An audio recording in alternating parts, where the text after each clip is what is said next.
Kelahiran bencana pertanyaan tidak berhenti pada kehancuran lokal. Ia segera menjadi tontonan.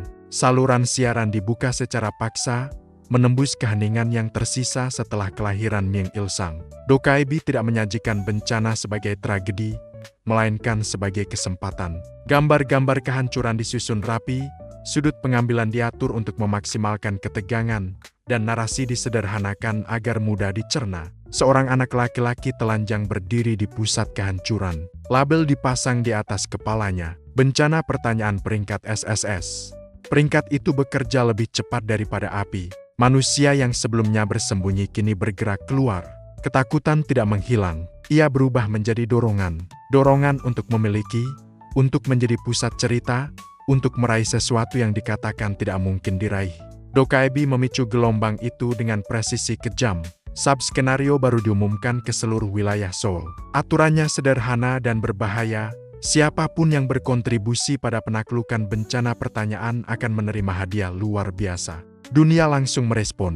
Kelompok-kelompok kecil manusia terbentuk secara spontan. Senjata diangkat. Rute ditentukan. Hasrat untuk menjadi pahlawan palsu menyebar cepat, menenggelamkan sisa kewaspadaan. Mereka tidak melihat Ming Ilsang sebagai bencana yang harus dihadapi bersama, melainkan sebagai item SSS yang bisa direbut. Kim Dokja membaca arah angin dengan tenang. Ini bukan kebetulan, ini adalah bagian dari cerita. Dokaibi besar sedang membangun panggung yang memaksa konflik, mendorong massa menuju satu titik, dan memastikan bahwa kehancuran yang terjadi akan terlihat alami. Siaran memperbesar wajah-wajah yang berlari menuju pusat bencana. Statistik ditampilkan singkat. Potongan-potongan keberhasilan kecil dipuji berlebihan. Kegagalan disingkirkan dari layar.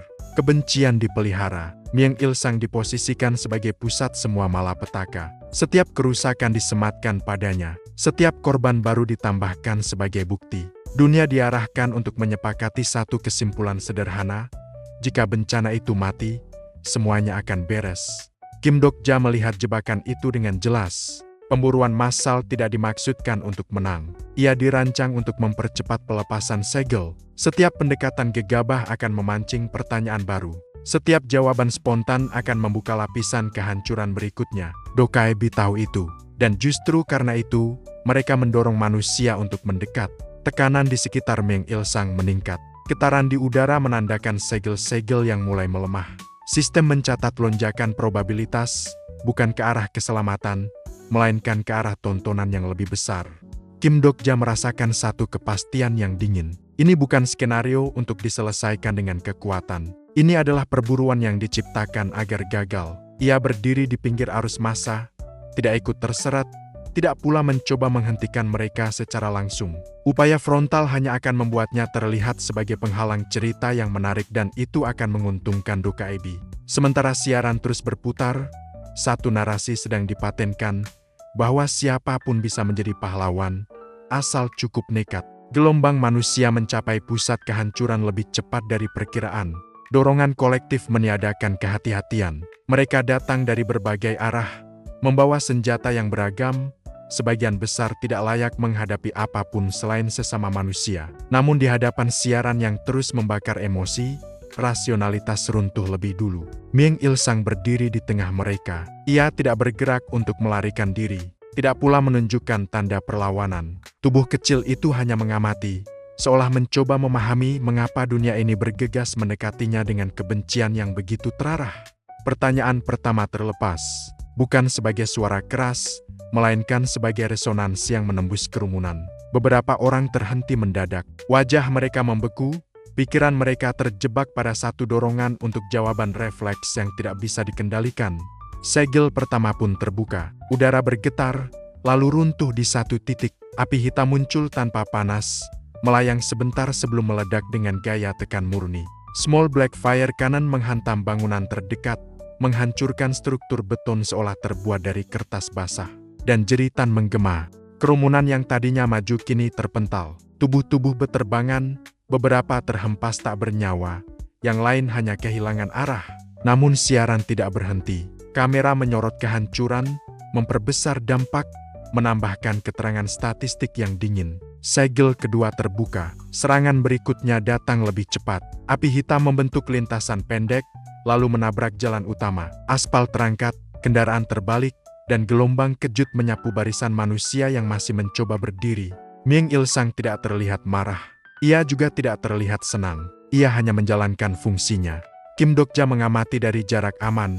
Dadanya mengencang oleh pengakuan yang tidak ingin ia terima. Ini bukan kekuatan yang bisa dihadapi dengan strategi biasa. Tidak ada pola serangan yang bisa dieksploitasi sebelum segel berikutnya terbuka. Setiap pendekatan mempercepat kehancuran. Setiap serangan yang dilancarkan massa justru memberi Ming Il-sang lebih banyak jawaban untuk mematahkan dunia. Ini adalah mekanisme yang dirancang untuk memakan keberanian mentah. Han Su yang berada di dekat Kim Dok-ja. Keduanya menyaksikan bagaimana satu kelompok nekat mencoba mendekat dari sisi kiri, hanya untuk runtuh oleh gelombang tekanan yang merobek keseimbangan mereka. Tidak ada kesempatan untuk mundur. Tidak ada waktu untuk belajar dari kesalahan orang lain. Kim Dok-ja membuat perhitungan cepat. Jika ia masuk sekarang, bahkan dengan perlindungan maksimal, satu kesalahan kecil akan membuka segel tambahan. Pertarungan langsung bukan hanya berbahaya, itu kontraproduktif. Menyerang berarti memberi bahan bakar pada bencana. Kesadaran itu menimbulkan rasa takut yang berbeda. Bukan takut mati, melainkan takut tidak berguna. Sebagai pembaca, Kim Dok-ja tahu banyak tentang akhir dunia. Namun di hadapan wetoni dari Kronos, pengetahuan itu tidak serta-merta menjadi senjata. Ia hanya memberi konteks pada kehancuran yang sedang berlangsung. Api hitam kembali meledak. Kali ini lebih dekat. Gelombang panas semu menyapu area di depan Kim Dok-ja, memaksa mereka mundur beberapa langkah. Tanah retak membentuk pola radial, menandakan bahwa batas aman semakin menyempit. Kim Dok-ja menarik kesimpulan yang pahit namun perlu. Pertarungan ini tidak bisa dimenangkan hanya dengan kekuatan saja. Kehancuran yang terus meluas memaksa Kim Dok-ja mengambil keputusan. Ia tidak bergerak maju, ia justru masuk lebih dalam ke cerita. Di tengah reruntuhan dan teriakan yang semakin menjauh, Kim Dok-ja memusatkan kesadarannya. Ia mengaktifkan kemampuan yang selama ini menjadi penopang eksistensinya, sudut pandang pembaca omniscient. Dunia di sekitarnya terpotong menjadi fragmen-fragmen informasi.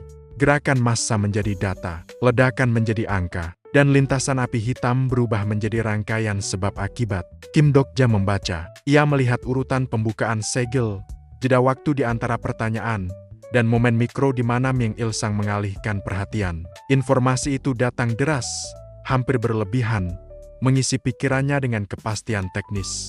Namun tubuhnya tertinggal. Ketika Kim Dok-ja mencoba bergerak berdasarkan data itu, kenyataan menghantam keras. Langkahnya terlambat. Tanah di bawah kakinya runtuh sebagian, memaksanya berguling untuk menghindari gelombang tekanan yang datang terlalu cepat. Upaya kedua lebih berani. Kim Dok-ja memprediksi lintasan berikutnya, bergerak lebih awal, dan mencoba mendekati radius aman. Namun sebelum ia mencapai titik yang dihitung, segel lain terbuka lebih cepat dari estimasi. Api hitam menyapu udara, memaksa Kim Dok-ja bertahan di balik puing besar. Kalkulasi runtuh. Ia membaca pergerakan dengan benar, namun tetap kalah.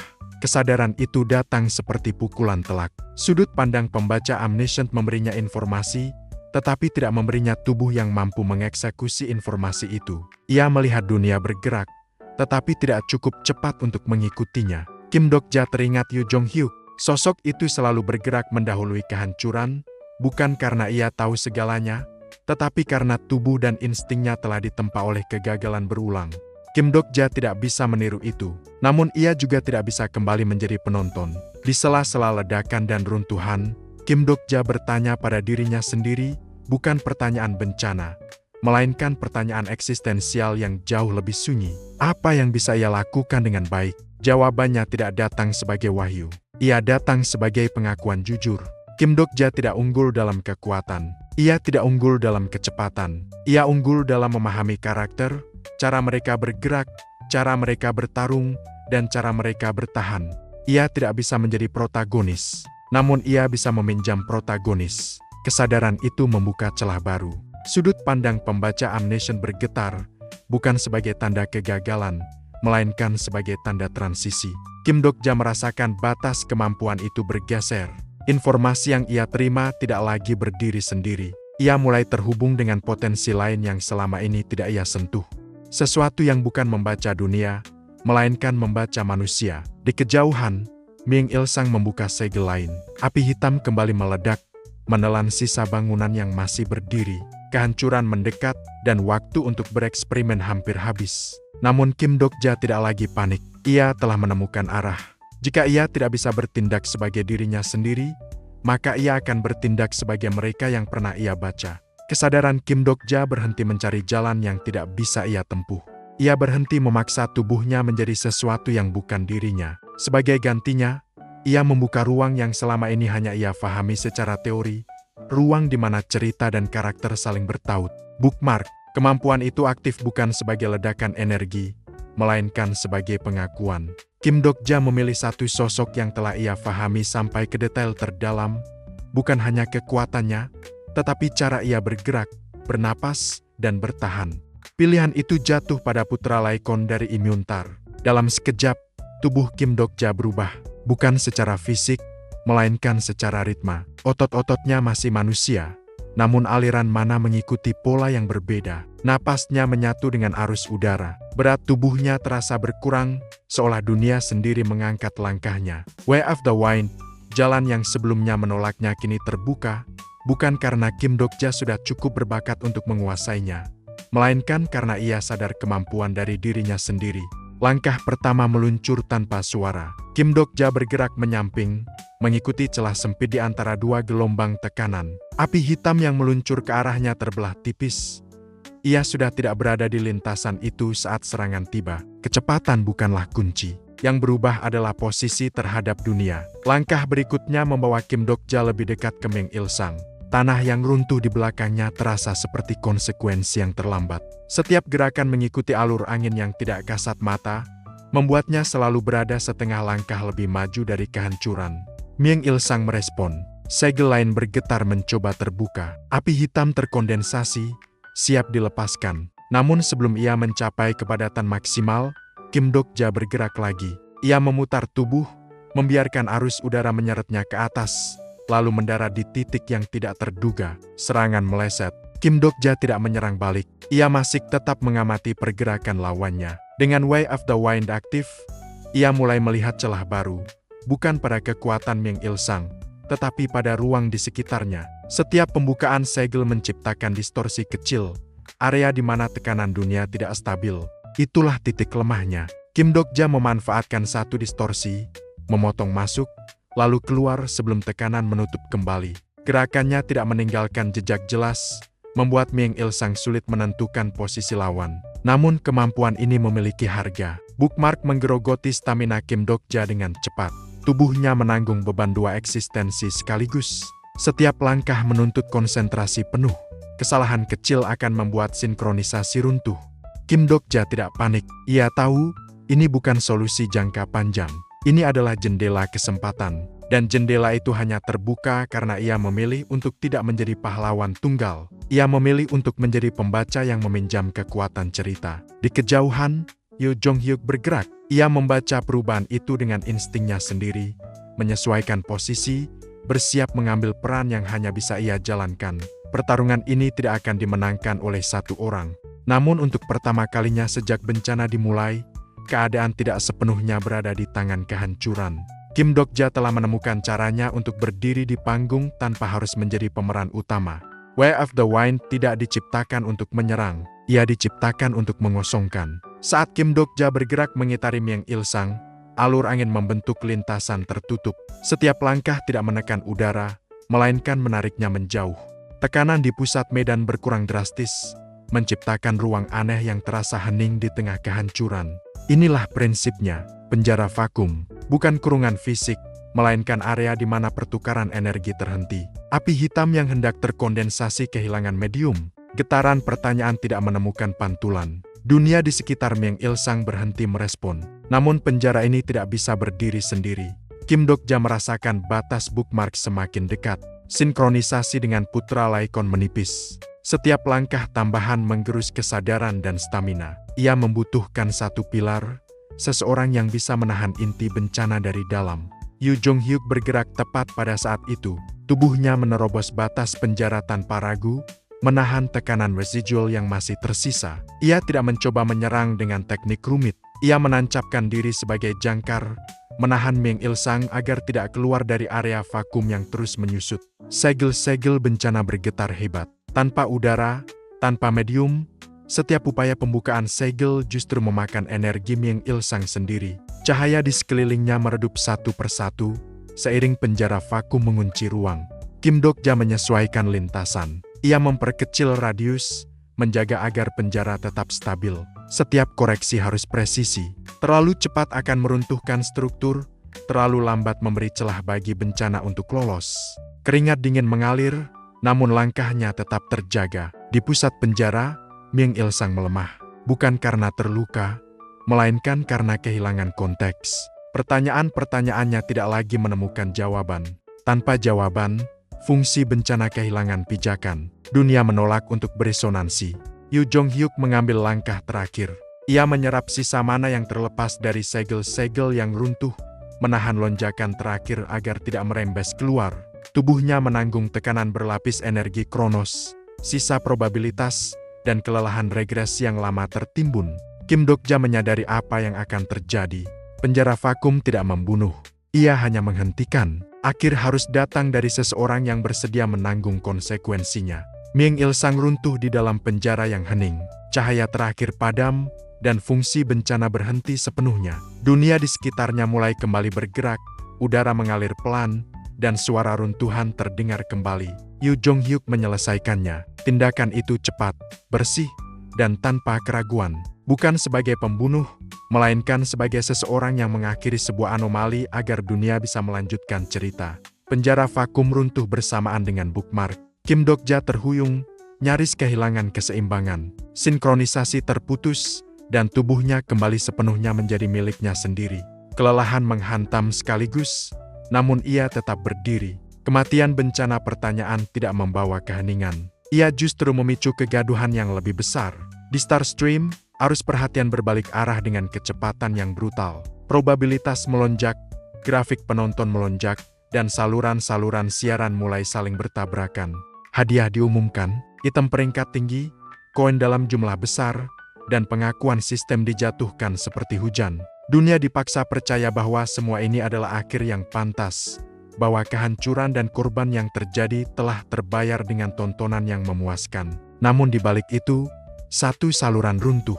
Saluran milik Bihyung goyah hebat. Aliran penonton menurun drastis, ditarik paksa oleh saluran besar yang memonopoli siaran klimaks. Tuduhan mulai bermunculan padanya, mulai dari manipulasi skenario, intervensi ilegal, dan pelanggaran batas probabilitas. Serangan datang bukan sebagai kekuatan, melainkan sebagai aturan. Dokaibi besar bernama Dokka bergerak. Ia tidak menyentuh Kim Dokja secara langsung. Ia menekan dari sisi sistem, membatasi akses siaran, memotong distribusi hadiah, dan memaksa Star Stream menyorot satu narasi tunggal, bahwa kemenangan ini bukan milik inkarnasi kecil. Bihyung berada di ambang penghapusan. Kim Dokja menyadari bahwa pertarungan ini tidak bisa dimenangkan dengan otot atau skill. Ini adalah perang narasi. Dan dalam perang seperti ini, yang bertahan bukan yang paling kuat, melainkan yang paling menarik. Ia mulai bergerak ke pusat perhatian. Kim Dokja memanfaatkan celah yang masih tersisa. Ia menata ulang hasil pertempuran, menekankan ironi, pengorbanan, dan pilihan yang diambil di luar jalur heroik. Ia tidak menantang Dokaibi secara frontal. Ia mengubah sudut pandang penonton. Cerita mulai bergeser. Konstelasi yang semula diam mulai memperhatikan. Beberapa dari mereka tidak tertarik pada kemenangan cepat, melainkan pada struktur cerita yang rusak, pembaca yang meminjam protagonis, bencana yang dikalahkan tanpa kekuatan mentah, dan inkarnasi kecil yang berani menentang alur. Penonton pun kembali. Saluran Bihyung bergetar, lalu stabil. Lonjakan probabilitas baru tercatat bukan karena kekuatan, melainkan karena daya tarik cerita. Sistem dipaksa mengakui perubahan ini. Bihyung naik kelas, bukan menjadi Dokaibi besar, tetapi cukup kuat untuk bertahan, cukup kuat untuk menolak penghapusan sepihak, cukup kuat untuk tetap menjadi penghubung antara Kim Dokja dan Star Stream. Dokgak tidak mundur, namun ia juga tidak menyerang lagi. Konflik ini belum selesai. Ia hanya bergeser ke fase yang lebih halus namun lebih berbahaya. Perang jangka panjang tentang siapa yang berhak menentukan arah cerita. Kim Dokja berdiri di tengah reruntuhan dunia manusia. Sementara di atasnya, dunia penonton bergerak liar. Ia tidak merayakan kemenangan. Ia memahami satu kebenaran yang kini tak bisa dihindari. Ia bukan lagi inkarnasi kecil yang kebetulan bertahan.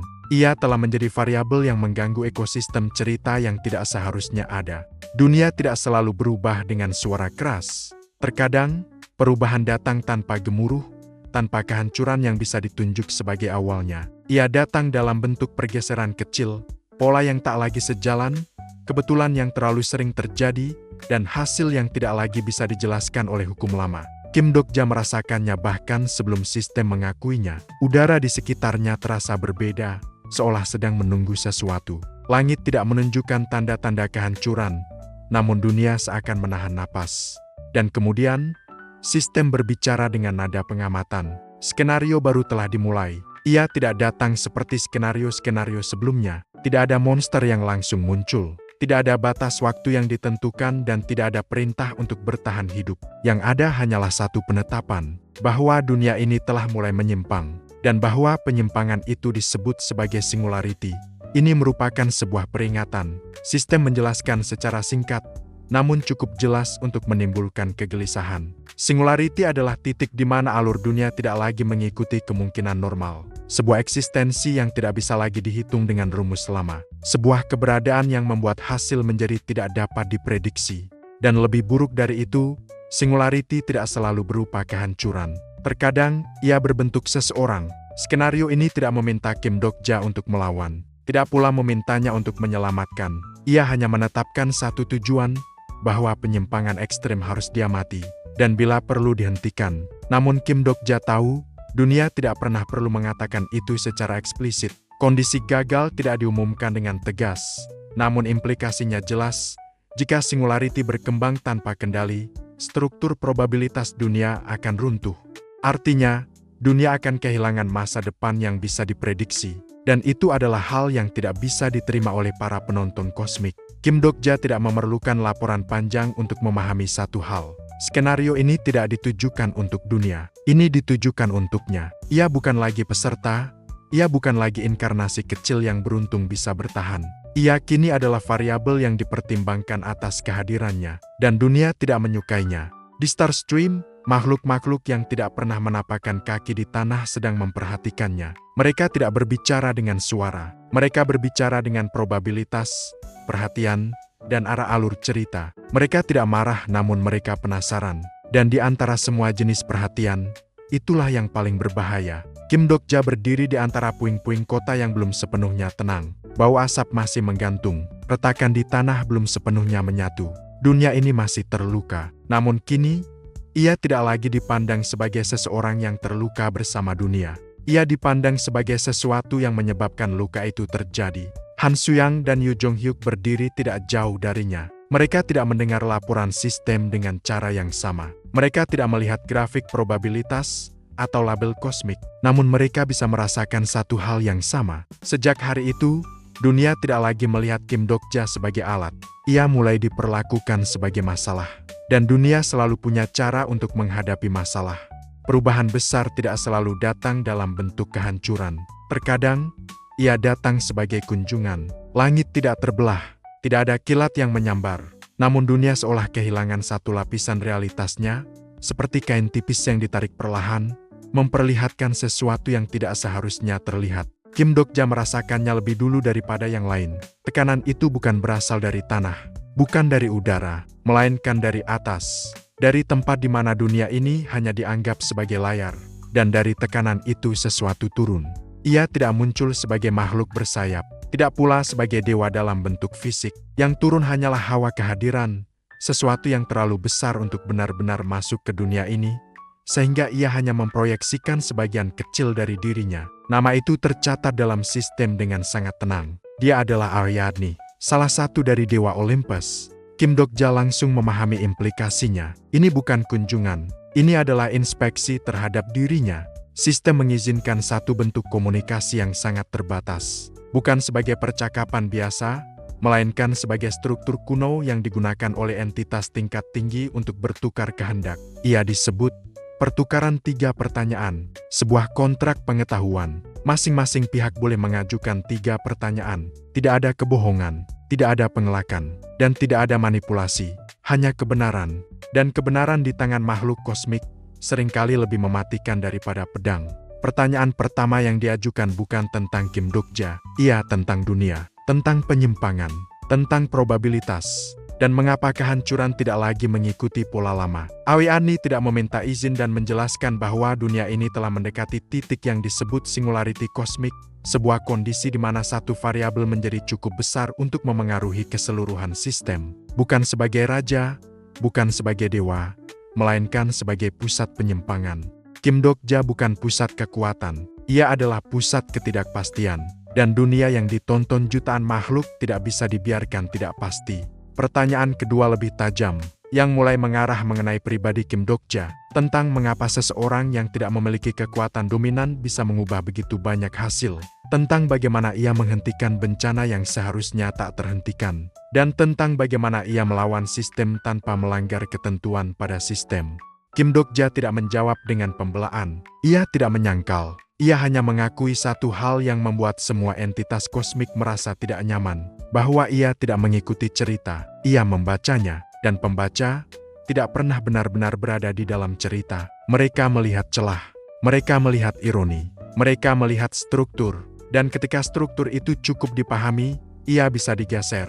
Inilah yang membuat Olympus tertarik dan sekaligus waspada. Pertanyaan ketiga tentang sesuatu yang sedang bergerak, konflik kosmik lama yang belum terselesaikan, tentang gigantomachia, perang antar entitas tingkat tertinggi, perang yang dimaksud sudah mencakup antar sistem cerita, dan di dalam perang itu, singularity seperti Kim Dokja bisa menjadi pemicunya. Kim Dokja memahami maknanya, ia bukan dianggap berbahaya karena apa yang telah ia lakukan. Ia dianggap berbahaya karena apa yang bisa ia sebabkan. Dan ketika dunia mulai menimbang seseorang bukan sebagai makhluk hidup, melainkan sebagai kemungkinan, itu berarti dunia sudah siap untuk mengorbankannya. Namun Kim Dokja tidak gentar. Ia tidak mengajukan pertanyaan untuk melindungi dirinya. Ia mengajukan pertanyaan untuk memahami musuhnya. Tentang Olympus, tentang apa yang mereka anggap stabil, tentang apa yang mereka anggap perlu dihapus. Dan di balik semua jawaban itu, satu kebenaran menjadi jelas, para dewa tidak takut pada kehancuran. Mereka takut pada cerita yang tidak bisa mereka prediksi. Kim Dokja tersenyum kecil, ia tidak bermaksud menjadi ancaman. Namun ia tidak akan berhenti hanya karena dunia merasa tidak nyaman. Tidak semua kehancuran datang dengan suara, beberapa datang dengan kelelahan. Setelah tekanan kosmik, ancaman Olympus, dan bayangan perang antar sistem, Kim Dokja tidak langsung bergerak. Dunia tidak memberinya tugas baru dalam bentuk ledakan atau monster. Yang tersisa hanyalah reruntuhan, bau debu, dan manusia-manusia yang masih berusaha hidup. Ia berjalan melewati sebuah tempat yang dulunya adalah restoran kecil. Bangunannya setengah runtuh, namun bagian dapur masih utuh. Di dalamnya, beberapa penyintas berkumpul. Mereka tidak berbicara tentang skenario. Mereka tidak membicarakan bencana. Mereka hanya membicarakan rasa lapar. Dan itu terasa jauh lebih nyata. Hansu yang menemukan sesuatu yang masih bisa dimakan. Tidak banyak, tidak istimewa, namun cukup untuk dibagi. Yu Jong-hyuk berdiri sedikit menjauh, mengamati sekeliling dengan naluri yang tidak pernah benar-benar istirahat. Kim Dokja duduk, bukan sebagai pengamat kosmik, bukan sebagai singularity, hanya sebagai manusia dan teman seperjuangan. Makanan terasa hambar namun terasa hangat, dan kehangatan itu terasa aneh setelah semua yang terjadi. Di sekitar mereka, anak-anak kecil duduk diam, tidak menangis, tidak tertawa, hanya diam. Mata mereka memantulkan dunia yang telah kehilangan bentuk lamanya. Kim Dokja menyadari satu hal yang sering terlupakan. Dunia ini tidak hancur karena tidak ada yang menyelamatkannya. Ia hancur karena terlalu banyak yang ingin mengendalikannya. Dan di tengah reruntuhan itu, seorang anak perempuan terlihat lemas. Tubuhnya kurus, bajunya kotor, dan wajahnya penuh bekas luka kecil. Bukan dari pertempuran, melainkan dari perjalanan panjang tanpa perlindungan. Ia tidak terlihat seperti korban skenario. Ia terlihat seperti seseorang yang sudah terlalu lama berjuang untuk bertahan hidup. Kim Dokja tidak langsung bereaksi, namun sudut pandang pembaca Omniscient bergetar. Hanya cukup untuk menimbulkan rasa tidak nyaman. Anak itu bukan ancaman, namun ia juga bukan anak sembarangan. Ia ikut makan dengan sangat perlahan dengan sikap yang berhati-hati. Setiap gerakan seolah mempertimbangkan kemungkinan diserang. Ia tidak menatap siapapun terlalu lama. Ia tidak mendekati siapapun. Ia bertahan. Dan itu adalah sesuatu yang sangat berbeda dari sekedar hidup. Kim Dokja memperhatikannya tanpa menyadari sejak kapan ia melakukannya. Ada sesuatu yang salah, bukan secara fisik, melainkan secara naratif. Anak itu tidak seharusnya berada di sini, bukan karena ia tidak pantas hidup, melainkan karena dunia ini terlalu berbahaya untuk seseorang sepertinya. Dan kemudian sistem bergerak sebagai data. Nama itu muncul dengan satu baris informasi. Dan satu baris itu membuat napas Kim Dokja tersentak. Dia adalah Shin Yuzung. Ia tidak membutuhkan penjelasan tambahan untuk memahami maknanya. Nama itu sudah terlalu sering ia baca di masa depan, tertulis dalam bagian-bagian akhir cerita sebagai salah satu bencana terbesar yang pernah ada. Seorang anak yang tumbuh menjadi simbol kehancuran. Seseorang yang menghapus kota demi kota. Seseorang yang tidak bisa dihentikan. Namun sekarang, sosok itu berdiri di hadapannya dalam wujud yang sama sekali berbeda. Seorang anak kecil, kurus, dengan pakaian kotor dan luka-luka kecil yang tersebar di tubuhnya. Tangannya memegang makanan dengan ragu, seolah takut jika itu akan direbut kapan saja. Tidak ada tekanan kekuatan, tidak ada aura berbahaya, tidak ada tanda bahwa ia adalah ancaman. Ia hanya terlihat seperti anak yang terlalu lama hidup di dunia yang tidak ramah. Kim Dokja berhenti berjalan. Untuk sesaat, dunia di sekitarnya terasa jauh. Yang tersisa hanya anak itu dan masa depan yang sudah ia ketahui. Sudut pandang pembaca Omniscient aktif. Fragmen-fragmen mulai mengalir masuk. Ia melihat kehancuran yang akan datang, perang yang akan terjadi, dan kota-kota yang akan berubah menjadi puing. Ia melihat Shin Yuzung dewasa, berdiri di tengah semua itu, dikelilingi oleh darah dan kematian. Namun yang paling menyakitkan bukanlah apa yang akan ia lakukan, melainkan bagaimana semuanya dimulai. Shin Yuzung tidak pernah diberi kesempatan untuk menjadi orang lain. Ia tidak dilahirkan sebagai monster. Ia dibentuk oleh dunia yang terus-menerus memaksanya bertahan. Ia dikhianati, dimanfaatkan, dan dibuang berkali-kali, sampai akhirnya ia tidak lagi tahu cara hidup sebagai manusia. Kim Dokja memutuskan koneksi itu. Ia tidak perlu melihat lebih jauh. Ia sudah memahami segalanya. Sistem tidak mengeluarkan perintah apapun. Namun Kim Dokja tahu bagaimana dunia akan bereaksi jika kebenaran ini terungkap. Mereka tidak akan menunggu masa depan. Mereka akan membunuh anak ini sekarang, lalu menyebutnya sebagai pencegahan, sebagai keputusan rasional, sebagai cara paling efisien untuk menghindari bencana. Dan sistem akan menyetujuinya. Kim Dokja mengangkat kepalanya. Ia tidak merasa seperti pahlawan. Ia tidak merasa seperti penyelamat. Ia hanya merasa tidak tahan. Jika dunia ini menghukum seseorang atas sesuatu yang belum ia lakukan, maka itu bukan keadilan. Itu hanya rasa takut yang diberi pembenaran. Kim Dokja tidak langsung bergerak. Ia tetap berdiri di tempatnya, memperhatikan Shin Yuzung dari kejauhan, seolah jarak beberapa langkah itu adalah satu-satunya hal yang masih memisahkan masa kini dan masa depan. Di sekeliling mereka, dunia tetap berjalan seperti biasa. Orang-orang bergerak, suara langkah terdengar, dan reruntuhan kota masih memantulkan sisa-sisa panas dari pertempuran sebelumnya. Tidak ada yang menyadari bahwa seorang anak kecil yang sedang duduk di antara para penyintas itu adalah calon bencana yang kelak akan menghancurkan segalanya. Kim Dokja menutup matanya, dan kemudian ia membukanya ke arah yang berbeda. Sudut pandang pembaca Omniscient aktif sepenuhnya. Kali ini, ia tidak hanya melihat fragmen. Ia tidak hanya melihat potongan-potongan kejadian. Ia membiarkan seluruh alur masa depan mengalir masuk, tanpa menyaring, tanpa memotong. Ia melihat Shin Yuzung tumbuh. Ia melihat bagaimana dunia memperlakukannya dengan kejam, bagaimana ia selalu berada di tempat yang salah pada waktu yang salah. Ia melihat bagaimana orang-orang dewasa memanfaatkannya, menipunya, dan membuangnya ketika ia tidak lagi berguna. Ia melihat bagaimana setiap pilihan yang ia buat selalu berakhir dengan darah. Bukan karena ia ingin melukai siapapun, tetapi karena ia tidak pernah diberi pilihan lain.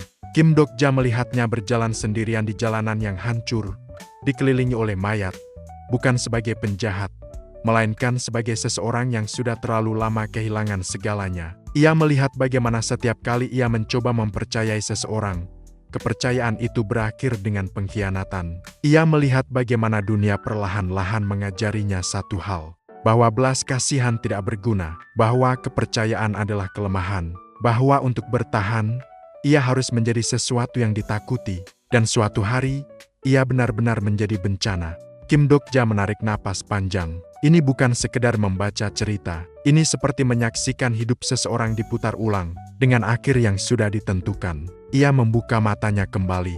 Shin Yuzung masih duduk di sana, memegang mangkuknya dengan dua tangan kecil, berusaha makan dengan perlahan agar tidak menarik perhatian. Setiap beberapa detik, ia melirik sekeliling, waspada, seolah sudah terbiasa dengan kemungkinan bahwa segalanya bisa direbut darinya kapan saja.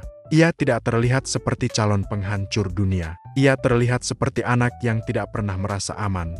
Kim Dok-ja mengepalkan tangannya. Jika ia tidak melakukan apa-apa, maka masa depan itu akan menjadi kenyataan. Ia tahu itu. Ia telah membacanya. Ia telah melihatnya dengan jelas. Dan dunia akan menyebutnya sebagai tragedi yang tak terhindarkan.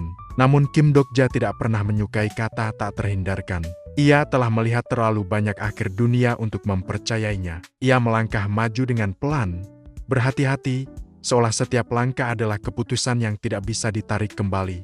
Setiap langkah itu terasa berat, karena ia tahu apa arti keputusannya. Jika ia mengabaikan anak ini, ia menyelamatkan dunia dalam jangka pendek. Ia membiarkan masa depan berjalan sesuai alurnya. Ia menjadi orang yang rasional. Orang yang memilih keselamatan banyak orang daripada satu nyawa. Namun jika ia menyentuh takdir ini, maka ia tidak hanya menyelamatkan seorang anak. Ia menantang masa depan, menantang sistem, menantang cerita itu sendiri. Kim Dok-ja berhenti beberapa langkah di depan Shin Yuzung.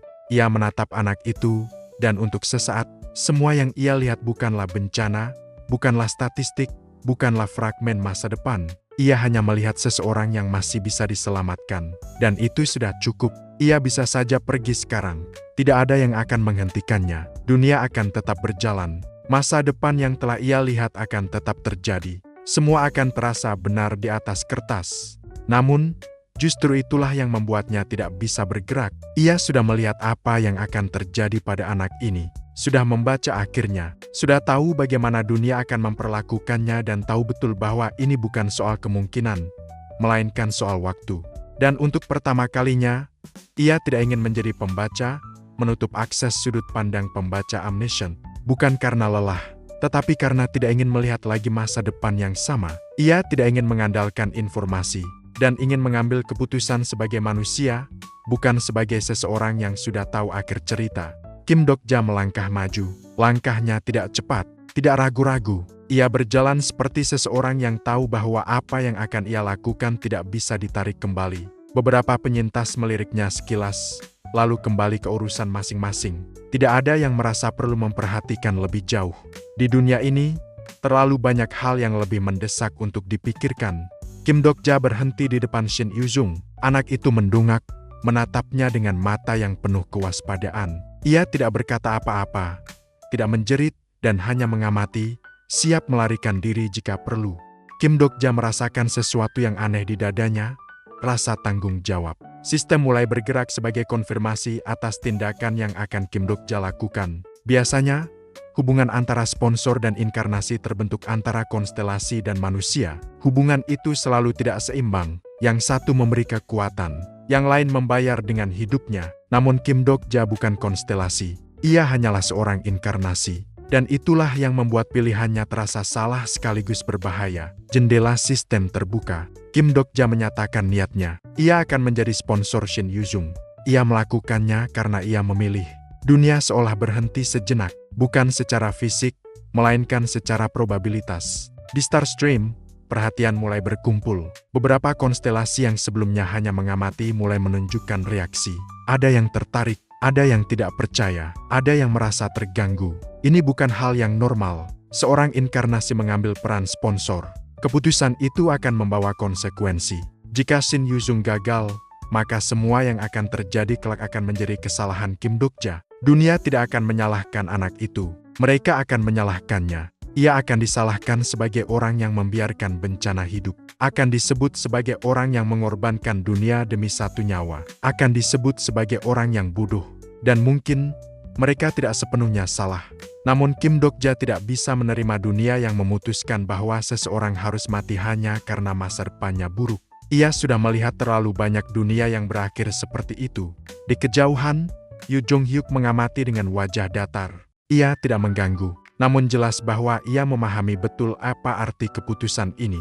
Ini bukan pilihan yang bisa dibenarkan dengan logika sederhana. Han Suyang juga menyadari perubahan itu. Kim Dokja tidak lagi berdiri sebagai seseorang yang hanya mencari cara untuk bertahan. Ia berdiri sebagai seseorang yang mulai memilih. Dan pilihan itu selalu berbahaya. Kim Dokja menatap Shin Yuzung sekali lagi. Ia tidak melihat bencana, hanya melihat anak kecil yang masih memiliki masa depan yang panjang. Dan itu sudah cukup baginya. Keputusan Kim Dokja tidak langsung mengubah dunia. Tidak ada ledakan, tidak ada cahaya, tidak ada pengumuman besar dari sistem. Yang berubah pertama kali hanyalah suasana. Shin Yuzung masih duduk di tempatnya, namun kini ia tidak lagi sendirian. Kim Dokja berdiri tidak jauh darinya, cukup dekat untuk memberi rasa aman, namun tidak terlalu dekat hingga membuatnya merasa terancam. Anak itu sesekali melirik ke arahnya, seolah belum sepenuhnya percaya bahwa ini bukan jebakan. Kim Dokja tidak mencoba mendekat lebih jauh. Ia tahu, kepercayaan tidak bisa dipaksakan, terutama pada seseorang yang hidupnya penuh dengan pengkhianatan. Di sekeliling mereka, para penyintas masih menjalani rutinitas seadanya. Dunia tidak peduli dengan perubahan kecil yang baru saja terjadi. Dunia hanya peduli dengan apa yang terlihat. Namun sistem melihat semuanya. Beberapa jendela status muncul, lalu menghilang. Probabilitas menyesuaikan. Beberapa variabel baru tercatat. Kim Dokja merasakannya, seperti tarikan kecil di belakang pikirannya. Dunia sedang mencatat dirinya, bukan sebagai peserta, tetapi sebagai bagian dari sponsor. Beban itu terasa berbeda. Ia bukan lagi seseorang yang hanya memikirkan dirinya sendiri. Setiap langkah yang ia ambil mulai sekarang tidak hanya berdampak padanya, tetapi juga pada satu kehidupan lain. Ia tidak lagi bisa memilih jalur paling aman untuk dirinya. Ia harus memilih jalur yang paling mungkin memberi Shin Yuzung masa depan. Anak itu akhirnya berdiri, gerakannya ragu, seolah tubuhnya sendiri belum terbiasa mengambil keputusan. Ia tidak mengatakan apa-apa, hanya berdiri di tempat, memegang mangkuk kosongnya dengan erat. Kim Dokja memperhatikannya. Di dalam pikirannya, ia masih bisa melihat potongan-potongan masa depan yang belum sepenuhnya menghilang. Dunia yang terbakar. Kota yang runtuh, Shin Yuzung dewasa yang berdiri di tengah semua itu. Namun kini, masa depan itu terasa lebih kabur, tidak lagi pasti. Dan itu, bagi Kim Dokja, adalah kemenangan kecil. Yu Jong-hyuk melirik mereka dari kejauhan. Ia tidak mendekat, tetapi matanya tidak pernah lepas dari anak itu. Ia memahami risiko yang diambil Kim Dokja. Ia juga memahami bahwa keputusan ini tidak bisa ditarik kembali. Di sisi lain, Han Suyong tampak gelisah. Ia tidak bertanya, tetapi dari caranya menatap Kim Dokja, jelas bahwa ia menyadari sesuatu yang besar telah berubah. Kim Dokja tidak menjelaskan apapun. Keputusan ini bukan untuk dipahami. Ini adalah keputusan yang harus dijalani. Sistem kembali bergerak, bukan sebagai hukuman, melainkan sebagai penyesuaian. Status Shin Yuzung diperbarui. Beberapa parameter dasarnya sedikit meningkat. Tidak ada lonjakan besar. Tidak ada perubahan drastis. Hanya cukup untuk memastikan bahwa ia tidak lagi sepenuhnya sendirian di dunia ini. Fondasi telah diletakkan, bukan untuk menjadi senjata, melainkan untuk bertahan. Kim Dokja memperhatikan perubahan itu tanpa ekspresi. Ia hanya merasa bertanggung jawab. Ia tahu, ini baru permulaan. Dunia tidak akan membiarkan pilihan ini berjalan tanpa konsekuensi. Konstelasi tidak akan diam. Sistem tidak akan membiarkan variabel berbahaya tumbuh tanpa pengawasan. Ia baru saja menarik perhatian yang jauh lebih besar dari sebelumnya. Namun anehnya, untuk pertama kalinya, itu tidak terasa menakutkan. Ia sudah memilih, dan itu membuat segalanya menjadi lebih sederhana. Kim Dokja melirik Shin Yuzung sekali lagi. Anak itu masih berdiri canggung, tidak tahu harus kemana, tidak tahu apa yang akan terjadi selanjutnya. Dunia ini masih asing baginya, dan masa depannya masih kosong.